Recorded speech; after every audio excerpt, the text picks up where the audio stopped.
So, the day has come to clean the new DBS. This car has not been cleaned in, I'd imagine, about 20 years. I know certainly hasn't been cleaned in the last 15 years because that's how long the previous owner had it. And he told me he hasn't touched the car whatsoever. I am more and more facing the fact that I will have to sell this car. So cleaning it is obviously essential for getting pictures and everything ready to sell. Obviously, you can only clean so much in a car like this where it's so rusty, but yeah, it breaks my heart that I'll probably have to sell it, but with more projects coming and just life, I think it will have to go. I'm still trying to rack my brains any way I can keep it. Again, if the videos go nuts, then that would be a godsend, but let's be realistic. The tough thing is, the more time I've spent with the car and now I've been under it properly and prodded just about everything, the better it kind of gets. You know, obviously the front nose is gone, but as we've spoken about, a tube frame would just sort that right out. But then having been under the rest of the car, it's so simple to repair, and I like welding, surprisingly. I probably won't in a few years or after I weld this car if I get the chance, but it's just not that bad. It looks far worse than it is. You know, the big headache with a car like this would be recreating the front bulkhead and upper rails in the form that they originally were. But if we forget about that and just go for a full racing front end, life would be quite easy, and very quickly it could be a car again. The thing which makes it even harder to face selling it is I was talking to some of my DBS friends, and one of them sent me this picture. So it's an article from 2001, and that is the car. That is my car. That is this. So the article explains, if you pause the video, you can read the article, but essentially it explains that the car had been sitting there for a long time and the owner had no interest in selling it, but had owned it for a long time and still washes it, but it was already rotten at that point. So, but yeah, seeing it like that makes me want to, you know, bring it back to some sort of state. And yeah, it's crazy. But yeah, when you see how good these things can look and knowing that's how beautiful it was, I'm a romantic when it comes to cars and just about everything, so, which isn't very good for the bank account, but either way, we do this for the love of cars, so I tell myself. But today's plan of action is we're going to start by hoovering everything. The engine bay, the interior, it's awful. Lots of animals have lived here, lots of things have grown in here, and lots of things are going to have to be chucked away. But there's also lots of bits in the car, which I want to go through everything, see what is Aston related. I saw some bizarre artifacts in there as well when I was picking the car up, so I want to inspect everything. Once we've cleaned all the loose rust and debris, we can go onto the paint. I apologise in advance, but I'm not going to be using a 2-bucket method. I think this car is a bit past that. I don't have a water supply where I am right now, so I'm going to be using a lot of quick detailer just to get everything off the car. Clean the surface, and then we're going to see what we can do with the paint. It's obviously chipping away and everything like that, but we might as well polish it up and just give it some love. The paint is already really flaky, so it's obviously single stage, so we should get some shine out of it again, even though it's a bit past needing any shine. I made a mistake in the last video. The original colour of the car was in fact mink, which I'll insert a picture now. Again, quite a nice colour, not the colour I'd go for. As you all know, I'm very partial to the blue, but yeah, still cool. So we now know its original colour. So it was obviously mink for a good portion of its life, but at least in 2001, it was red. And I can assume it had been red for quite a long time at that stage. But enough talking, let's start cleaning. Wish me luck. So I think the first thing I'm going to do is remove all the loose parts from the outside and the interior, do a little bit of part inventory, and then we'll start hoovering. So let's open the door, if you know what I mean.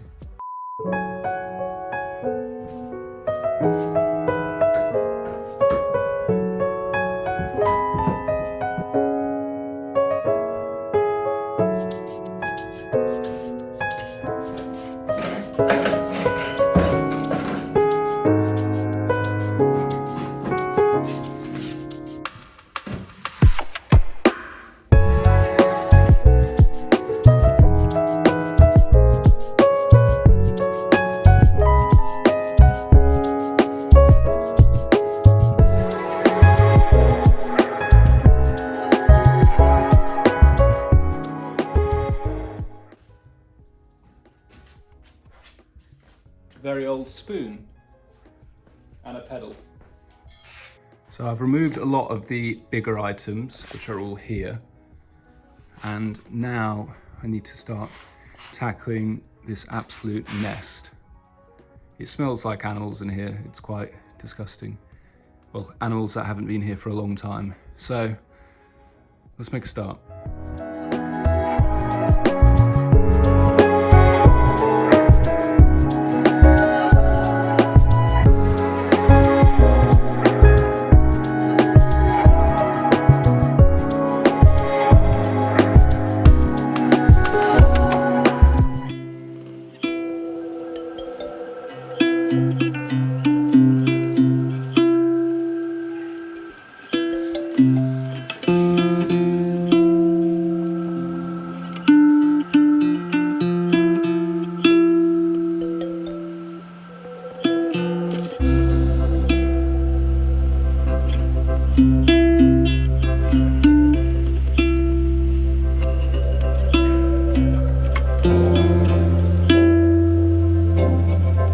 I've cleaned a lot of cars in my life, disgusting cars, but I think this probably is the worst.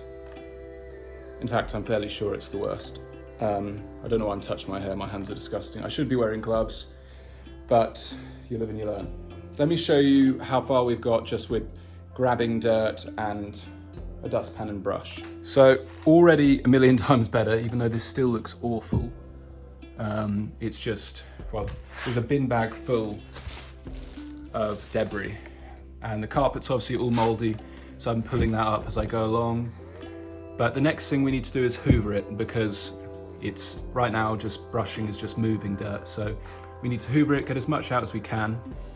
One cool thing I found is a little footrest. You can adjust that. I don't have that in my other car. So let's do that. Then in a little bit we'll go over the inventory. Some interesting bits for the Aston, and also enough obscure random household things to build a house. So let's get the hoover out.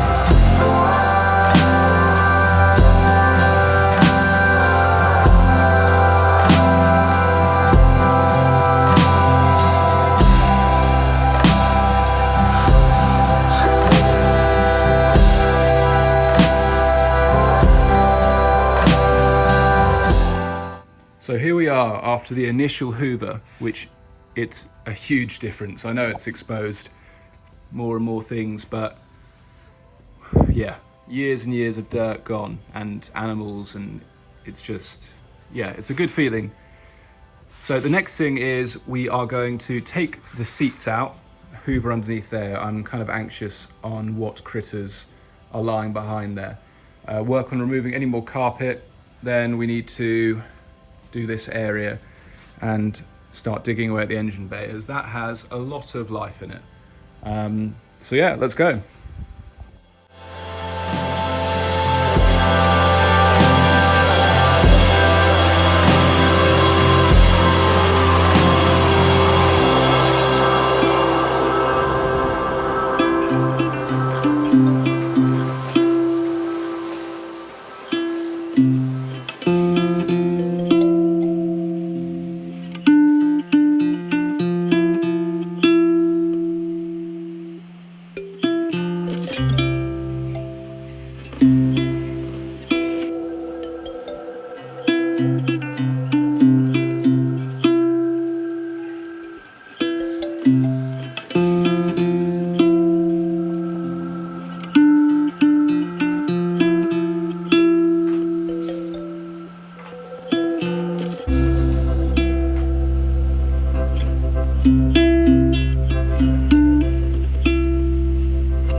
So we've come across another little nest of something and it stinks, so I'm scared to dig into that.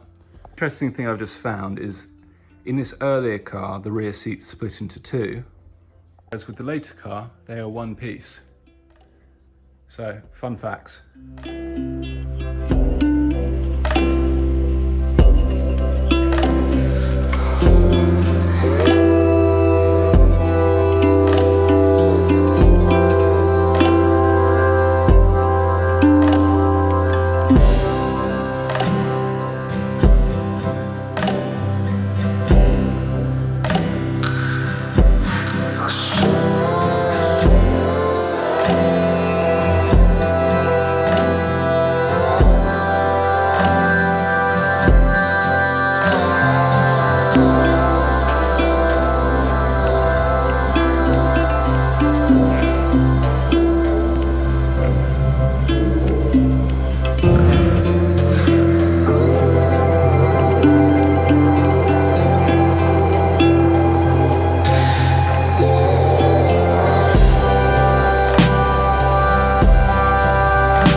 So we've tackled a good amount of the cleaning. As you can tell, now I'm the one who needs a good clean. Every time I tune in, I get more and more disgusting. Obviously, with a car in this state, there's only so much cleaning you can do, because also as you kind of even agitate with the hoover, you're knocking more rust off elsewhere. So this is more just a case of stopping the awful smell and just seeing what we are left to work with, which obviously, is a questionable amount. But the car looks a huge amount better, in my opinion. It's just nice that there's not all this filth in it and we can just see what we're working with. Nothing particularly unexpected has popped out. It's gone in all the places that I kind of imagined it to. Many people say there's no point in doing this car, and from a financial point of view, there's absolutely no point restoring it. It's the prices of the cars versus how much it would cost to get this to that level, and it also wouldn't be a matching numbers car. It's not worth it. But I still believe that this car could quite easily be on the road again in a semi-revised form, as in, like I've mentioned, tube frame front end. The floor is just, box and sheet metal. It's really easy to sort, especially if you don't mind not having the right patterns in it and all that sort of thing. Seals are easy to get, and I've got a few pairs of them.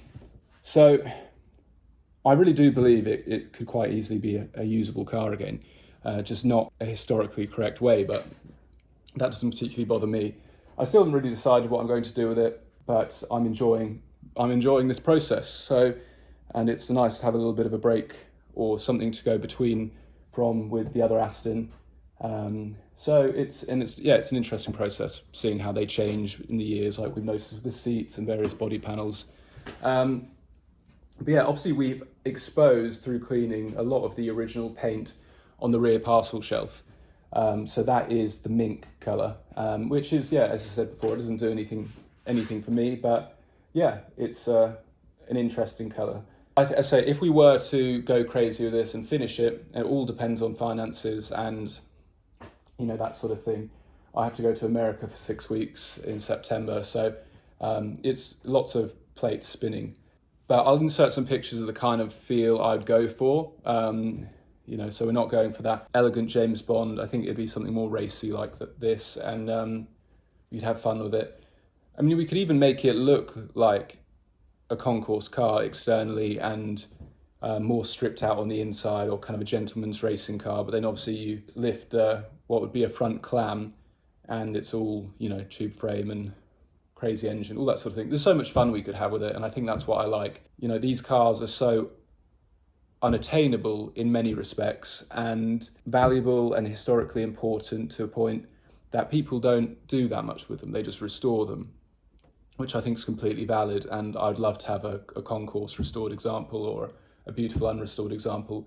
However, for me, I always muse about all the crazy things I could do with cars, but when you're not able to do anything with them, it's a shame, really. You know, it'd be nice to. Nobody customizes these because it's just a bad idea from a financial point of view. So this is an opportunity to do that, which I think is quite fun. Next thing we're going to do is clean the seats. They are disgusting, and I just want to make them less of a biohazard. Just get the leather cleaner out, clean them up a bit, and hopefully we're left with something which just doesn't, you know, cause any illness here in the barn. So let's go.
New dawn, new day.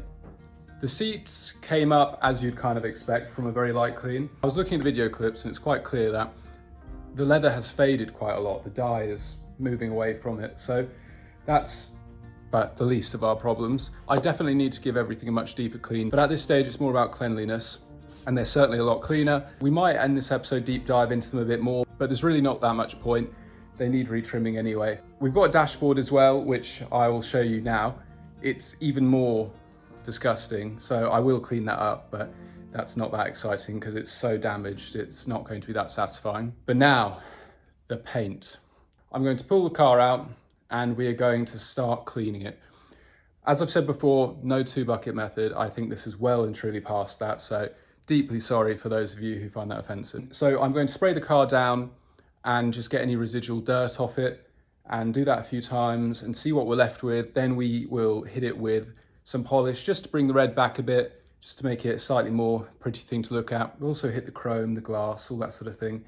We're not looking to do anything in a permanent state right now. Just getting it to a point where it's nicer to work on, it's nicer to be around, and yeah, let's go from there.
fun.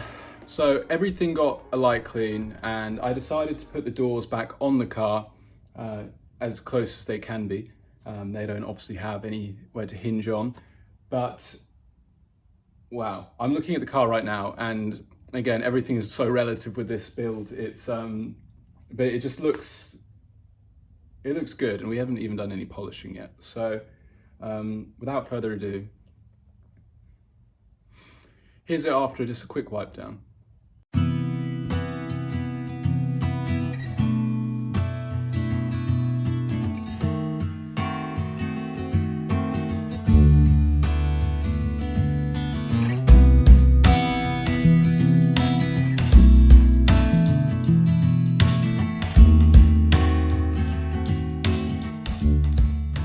See, this is what I mean. Yes, the paint is still absolutely awful, but it feels just like it's got a bit more of a glimmer of hope, something that could be loved. You know, it was adding insult to injury, having something so rusty, but also so dirty. And now with the doors on, it looks like Aston again, which is missing a nose. It needs a nose job. It's just a much nicer thing to look at now, and a much nicer thing to have in the workshop. And yeah, it's a beautiful car even in this form. It's small areas like this,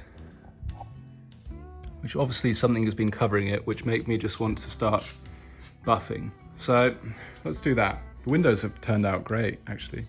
The roof is probably the poorest area, as always. It's all the top panels which are worse, like boot, but yeah, I'm happy. I think the car's happy to have shifted a lot of that dirt as well.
What a day.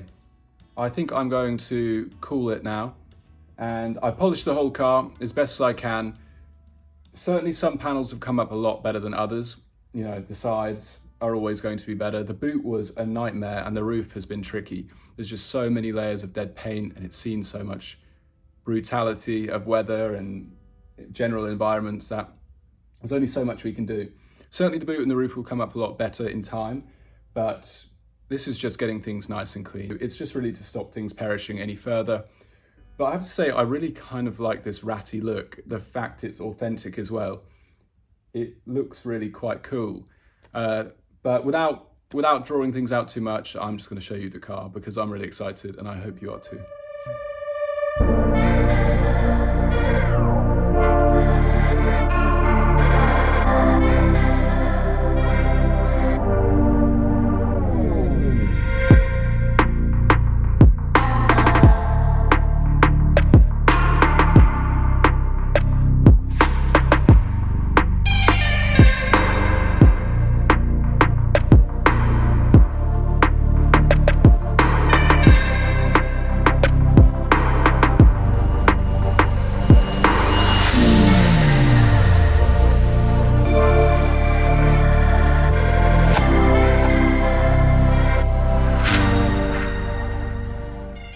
So, quite a big change, I think. Perhaps not as dramatic as some transformations, but I think this is still pretty huge. It's easy to forget what this car looked like just a few hours ago, and it looked just so desolate in comparison. Whereas now it looks like it could have a future again. Of course, paint is the least of our worries. What's underneath that paint and hiding beneath is a lot of rust and not much car left. So, a lot of thinking to do. Like I've mentioned, this is something I really would like to build. It's just whether I can afford it and justify it. I'm so glad that everybody has been enjoying the series on this so far. The first episode has done really well, and I hope you all enjoy this episode. This car, I don't know, it excites me in a way that none of the other Astons do. It's, I think it's because it is so lived in and raw and just, it's just not what you expect out of an Aston Martin, and I like that. And I'd love to be able to refabricate the front end and put something interesting in as an engine and make something really special and unique that hasn't been done before. But to do that, I need all the support I can get from you guys. So please like, subscribe, comment, all that sort of thing. If you're feeling generous, subscribe to the Patreon where I do loads of additional content and all that sort of stuff. I'd love to see this car on the road, and I think a lot of you guys would too. So I'll see you in the next episode where hopefully we'll get some proper rubber on each corner and maybe start doing some cutting out of rust. But let's see. Anyway, thank you so much for watching. Have a great day. Bye-bye.